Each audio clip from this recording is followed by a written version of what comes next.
फिर भी मीराबाई के पास सारी व्यवस्थाएं थी, उसके बाद भी मीराबाई ने भक्ति को चुना।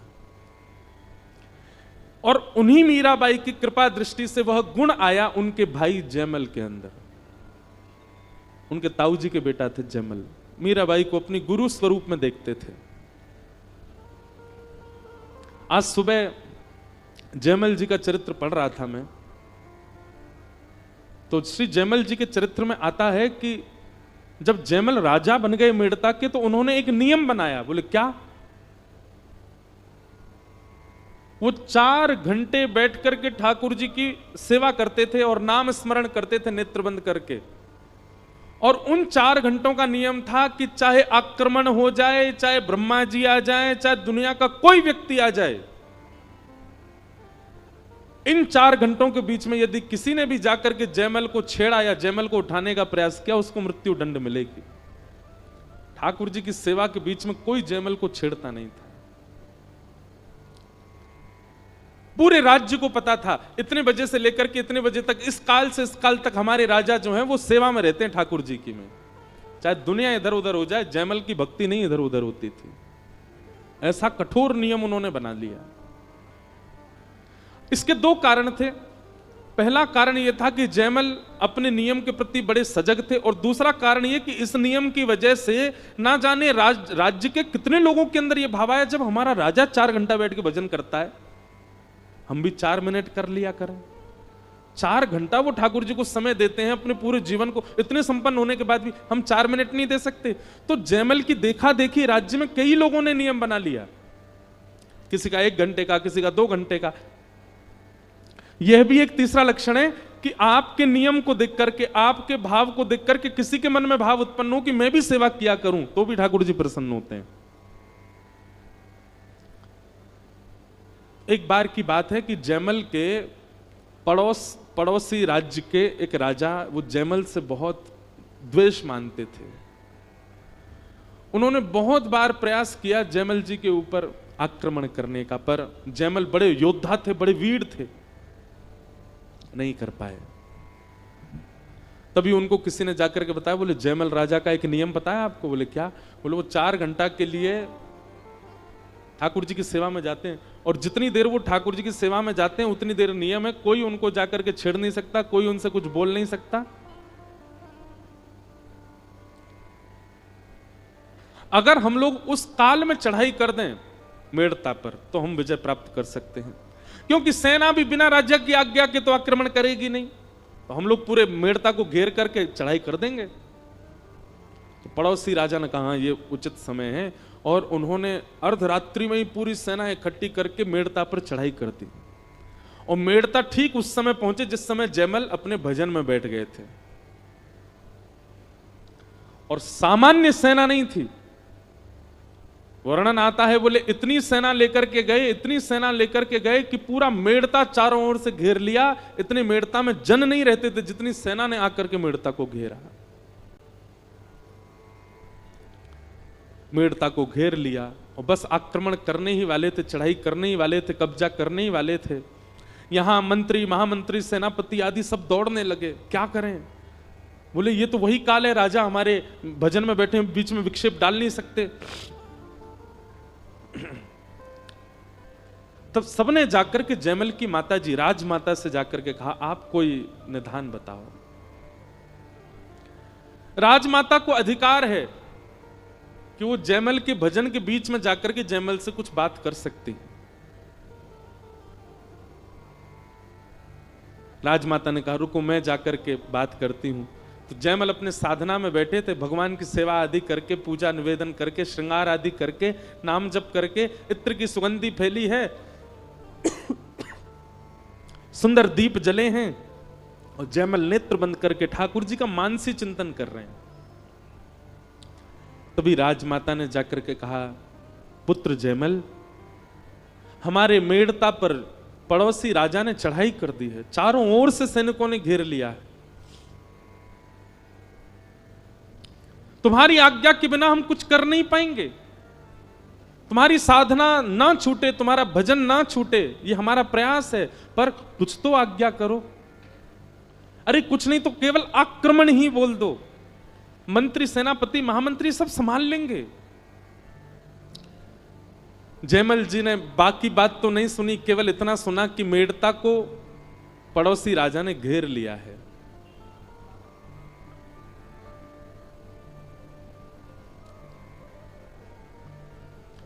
जैसे ही राजमाता की बात सुनी तो जयमल के मुख से अपने आप शब्द उत्पन्न हुआ, हरि जाने सब जनन की पीर। हरि सब लोगों की पीड़ा समझते हैं और हरि हमारे रक्षक हैं, तो हरि ही रक्षा करेंगे। मानो उन्होंने राजमाता को कह दिया, आप चिंता मत करो, ठाकुर जी सब मंगल करेंगे, ठाकुर जी सब सुरक्षा कर देंगे। और जयमल अपने दोबारा भजन में ही बैठ गए। ठाकुर जी के नाम को, ठाकुर जी की सेवा को, ठाकुर जी के भजन को इतना ज्यादा श्रेय प्रदान कर दिया जयमल जी ने कि हृदय में बैठे हुए ठाकुर जी से सहन नहीं हुआ। बोले कि ये अपने राज्य को दांव पर लगाने को तैयार है, एक क्षण नहीं लगेगा पूरे राज्य पर कब्जा हो जाएगा, पर ये मेरा भजन नहीं छोड़ रहा, मेरी भक्ति नहीं। मैं प्रसन्न हूं जयमल की इस भक्ति से, इस भाव से, इस नियम से मैं अत्यंत प्रसन्न हूं। और जब जयमल ने कहा है तो फिर रक्षा मैं ही करूंगा।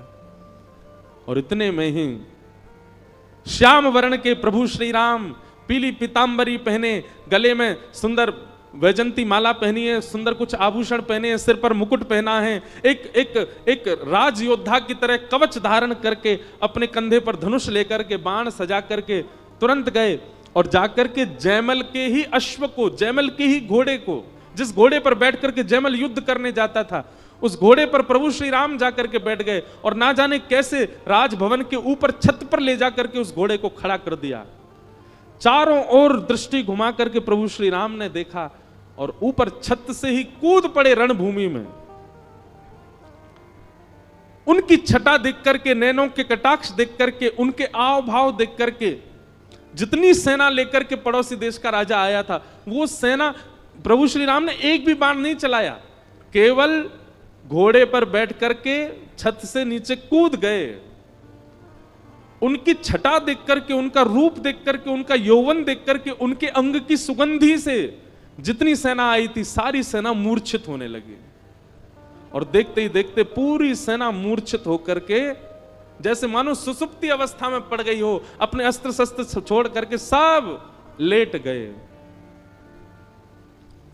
और पूरी सेना को क्षण भर में समाप्त करके, इस प्रकार सुला करके प्रभु श्री राम ने रणभूमि से वापस आकर के घोड़ा छोड़ दिया और अपने मंदिर में जाकर के व्यवस्थित हो गए।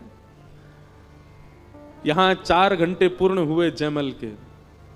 4 घंटे पूर्ण होते ही प्रभु को प्रणाम किया, तुरंत उसने आज्ञा कर दी, तैयारी करो, रणभूमि पर जाना है, सेना तैयार करो।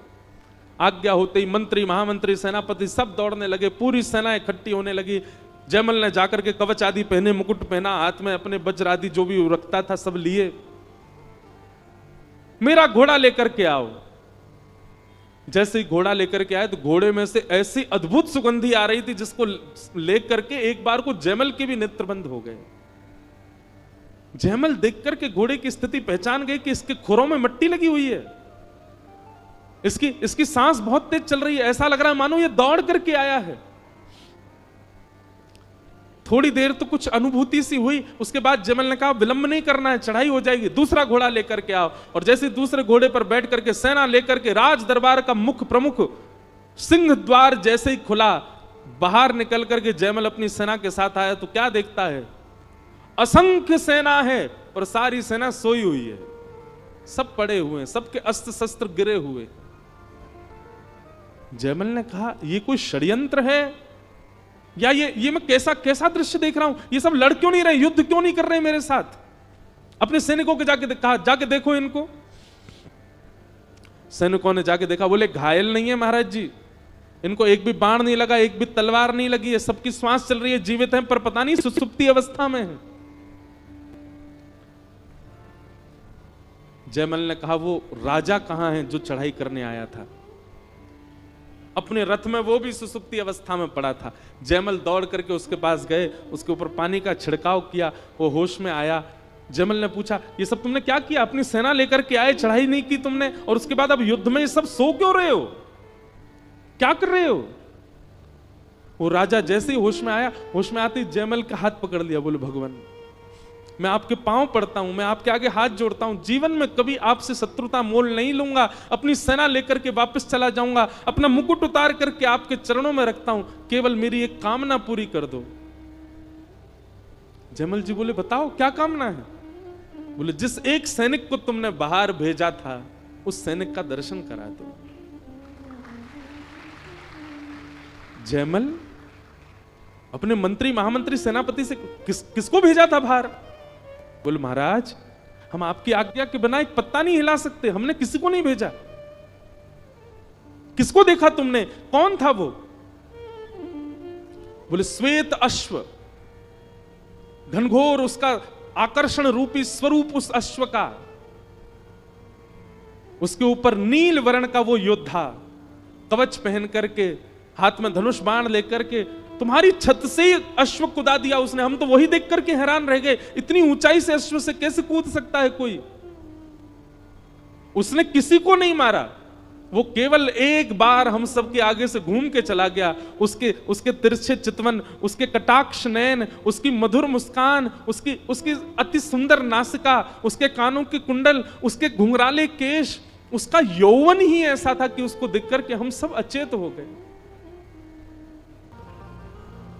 जयमल से वो राजा यही भाव कह रहा है, पता नहीं तुमने ऐसा सैनिक भेजा, उस सैनिक की तो मुस्कान, उस सैनिक की तो कटाक्ष, उस सैनिक का हंसना बैठना चलना, अरे घोड़ा पे उछल उछल के जा रहा था, हम तो उसी से ही घायल हो गए। चरणों में गिर गए, हे जयमल राजा कुछ नहीं चाहिए, जीवन भर तुम्हारे गुलाम रहेंगे, ये मुकुट उतार के चरणों में धर देंगे, एक बार उस सैनिक से मिलवा दो।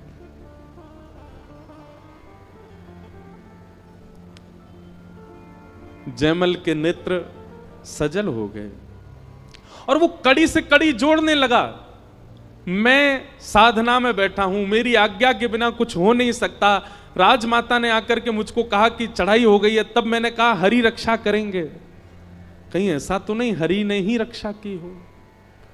और तभी उसने मन में विचार किया कि मेरे घोड़े में से एक अद्भुत सुगंधी आ रही थी, उस घोड़े के पैरों में मिट्टी लगी थी, वो घोड़ा हाँफ रहा था, शायद ठाकुर जी इस घोड़े पर बैठ करके गए हों।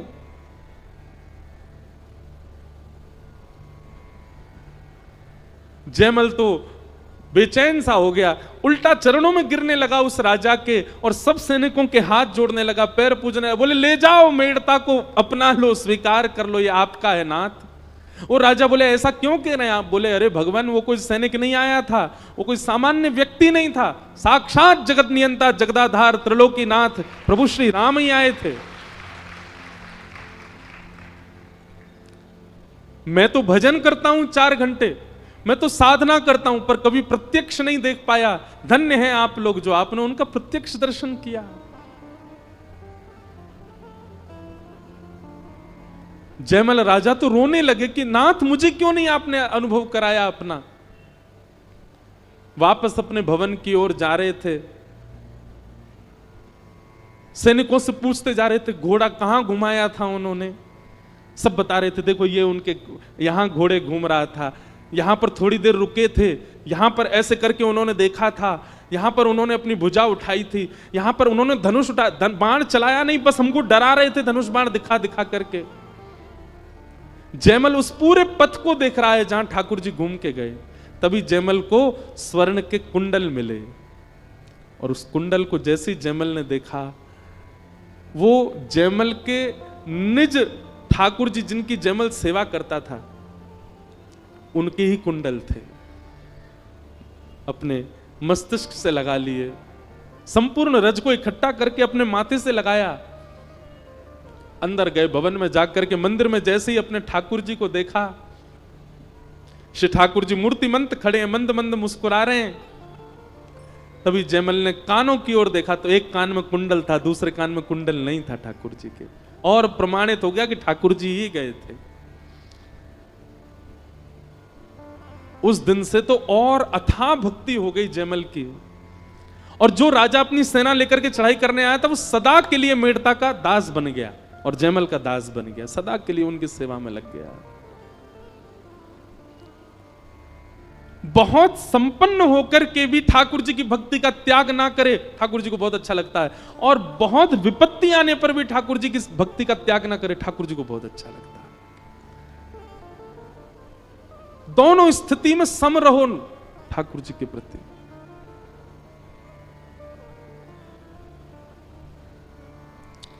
फिर एक कथा और आती है जयमल राजा की कि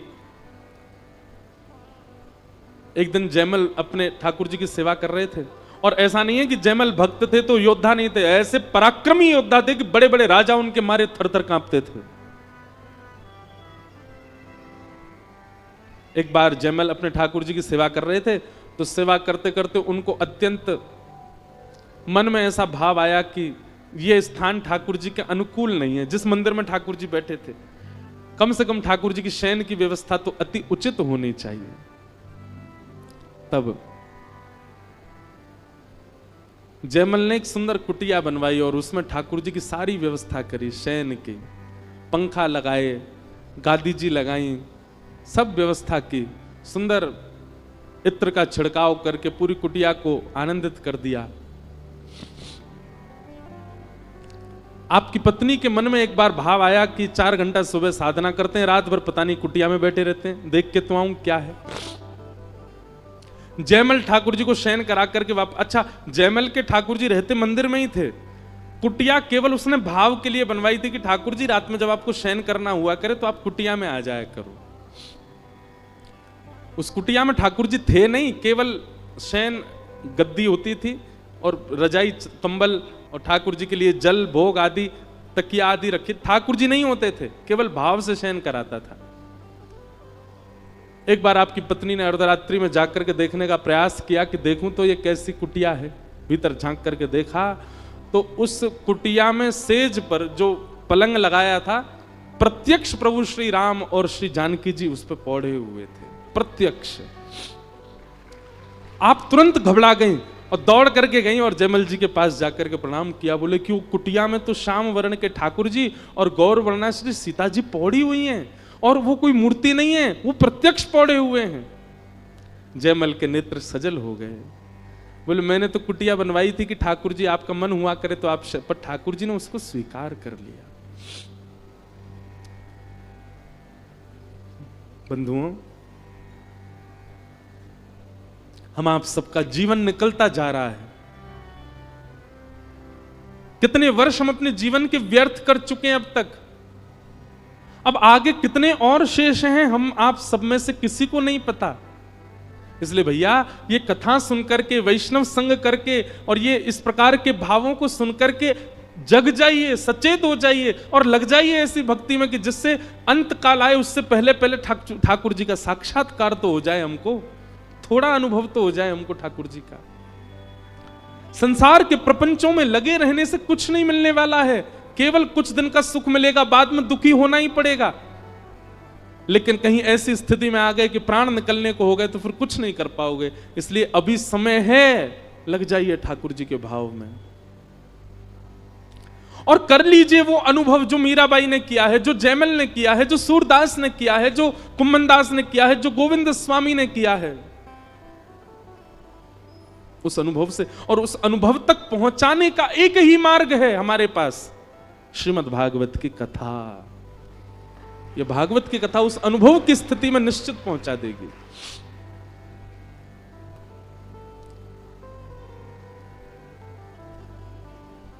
श्रीमद् भागवत के 2 श्लोक में विषय, अधिकारी, संबंध और प्रयोजन 4 बातें बताई।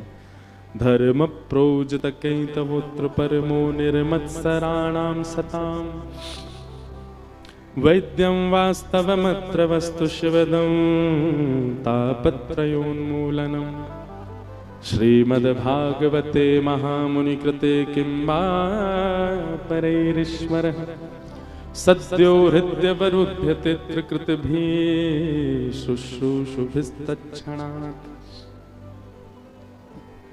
सबसे पहली बात, भागवत का विषय क्या है? हमारे चित्त में भक्ति भाव उत्पन्न करना, परम धर्म उत्पन्न करना। श्रीमद् भागवत का अधिकारी कौन है? तो कहते हैं निर्मत्सराणाम सताम, जिसके चित्त में मात्सर्य दोष नहीं। मात्सर्य मतलब ईर्ष्या। ईर्ष्या का भाव यदि आपके अंदर है, एक बात बहुत ध्यान से सुनो सब लोग, इधर देखो,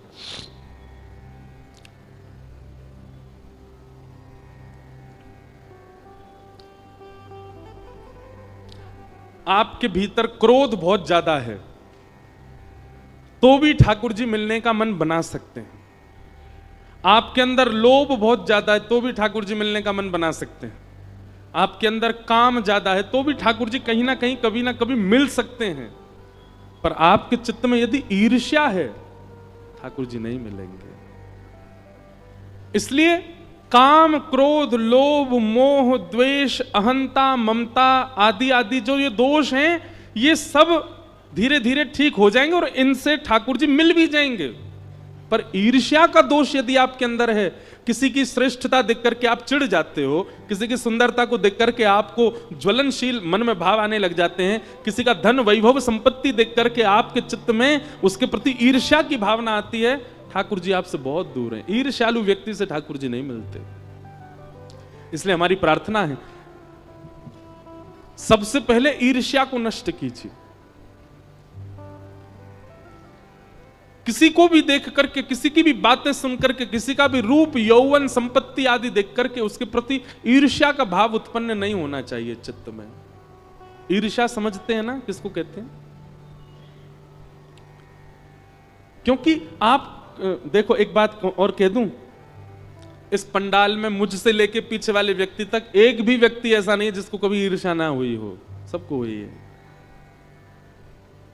और एक बात और कहूं, संसार में जितने दुर्गुण हैं ना, वो सब हर व्यक्ति को एक बार तो स्पर्श करते ही करते हैं, हम सबके जीवन में आते हैं। बहुत कोई माय का लाल 0.1% ही एक आध कोई ऐसा होगा बाल्यकाल से ही जिसने ब्रह्मचर्य का पालन कर लिया हो, बाल्यकाल से ही जिसने सत्य व्रत का पालन कर लिया हो, बाल्यकाल से जिसने अपने क्रोध पर विजय प्राप्त कर ली हो। बाकी संसार में कोई नहीं बच सकता पाप से। सबके जीवन में आता जरूर है, चाहे एक क्षण के लिए आवे। तो हम सबको ईर्ष्या कभी ना कभी तो हुई है, किसी ना किसी से तो हुई है।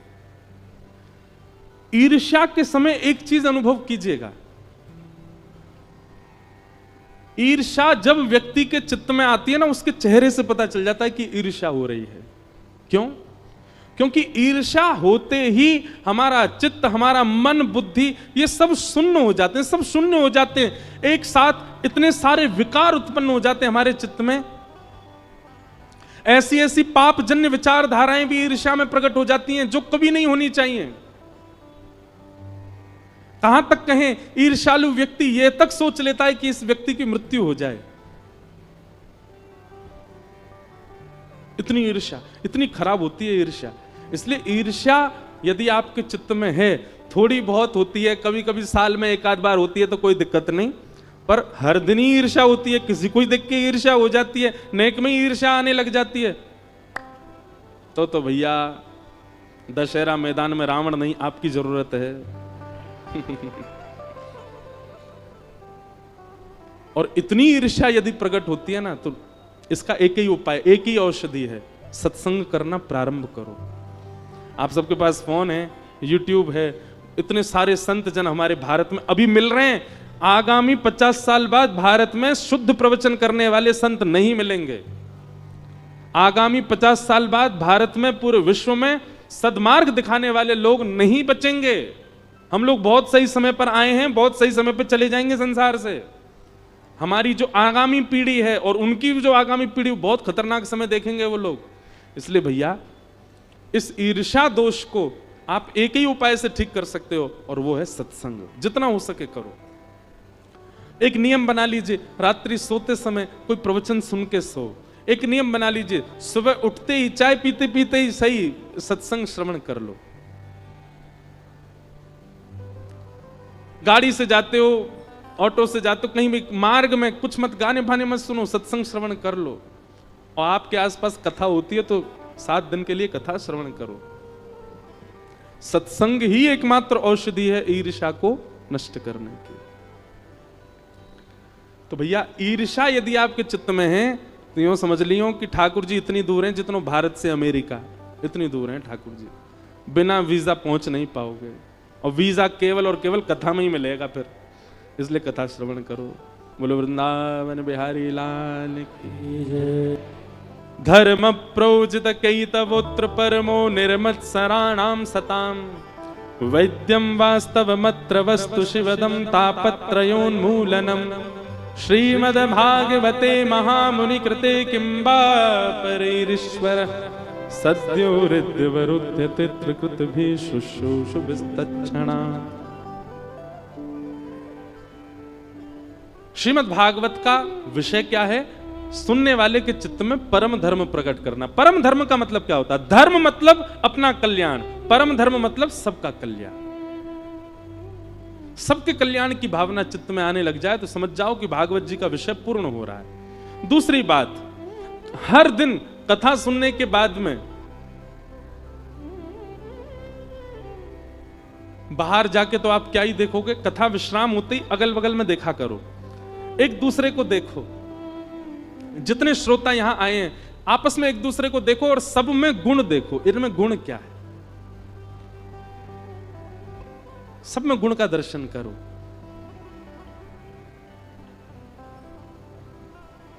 बगल वाला मोटा है, आगे वाला गोरा है, पीछे वाला काला है, ये बोलता बहुत है, खाता बहुत है। ये दुर्गुण देखना बहुत जल्दी सीख जाते हैं हम लोग, गुण देखना नहीं सीख पाते।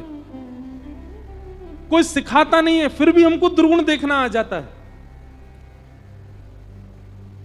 घर में पहली बार कोई लड़की देखने वाला आवे, लड़का देखने वाले आवे, कभी गए हो आप उन लोगों के साथ जो लड़की देखने जाते हैं, लड़का देखने जाते हैं? उनकी बातें सुना करो।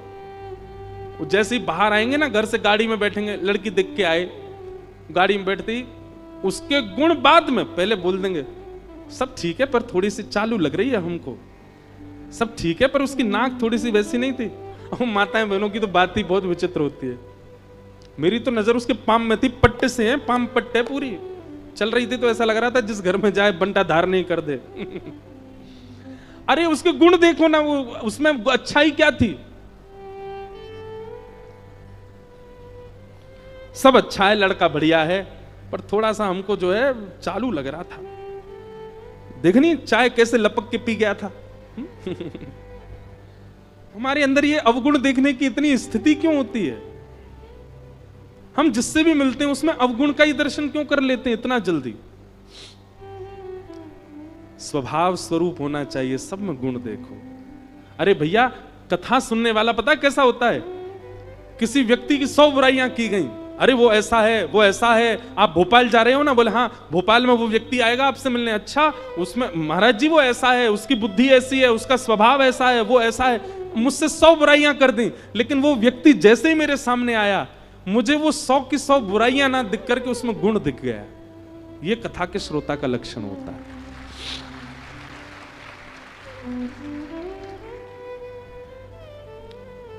और क्षमा करना, 100 बुराइयां उसने की, 101 भी तुमने देख ली, तो आप कथा के श्रोता नहीं हो। और फिर उसको फोन किया, अरे तेने तो जे बताई, मैंने एक और डिस्कवर करी है, वो ऐसा भी है।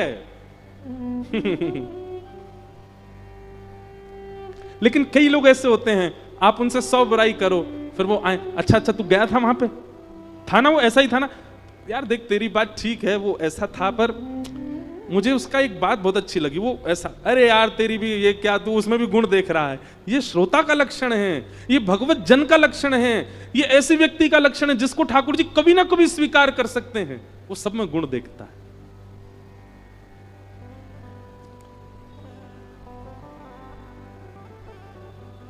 गुण देखो। देखो हमारी स्थिति क्या, हम तो अभी 7 दिन यहां कथा कर रहे हैं, यहां से फिर बेंगलोर चले जाएंगे, फिर वहां से बंबई चले जाएंगे, फिर वहां से कहीं चले जाएंगे।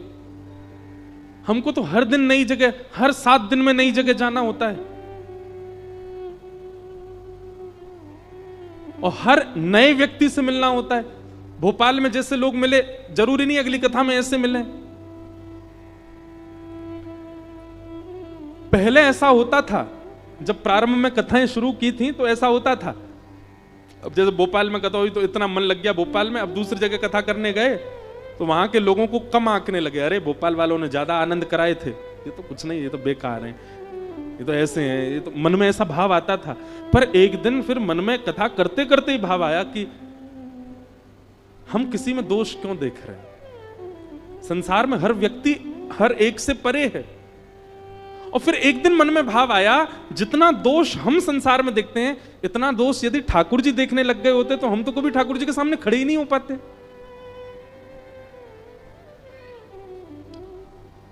जब स्वयं को आप ठाकुर जी के सामने खड़ा करते हैं मंदिर में, उस समय स्वयं से पूछा कीजिए, क्या वास्तव में लायक थे हम इनके सामने खड़े होने के?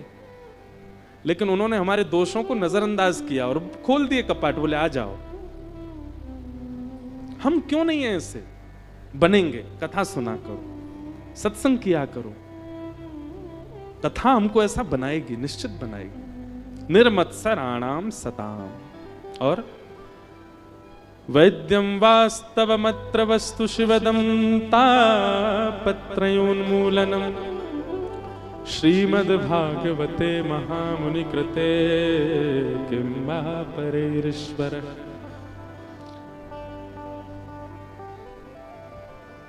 भागवत जी के द्वितीय श्लोक में भागवत कथा सुनने से हरिश्चित्तम समाचरित, ऐसा भाव बताया। तृतीय श्लोक में वक्ता के गुण क्या होने चाहिए, ये सब बताए। तत्पश्चात श्री सूत जी महाराज ने अपने गुरु को वंदन किया और भागवत कथा सुनाना प्रारंभ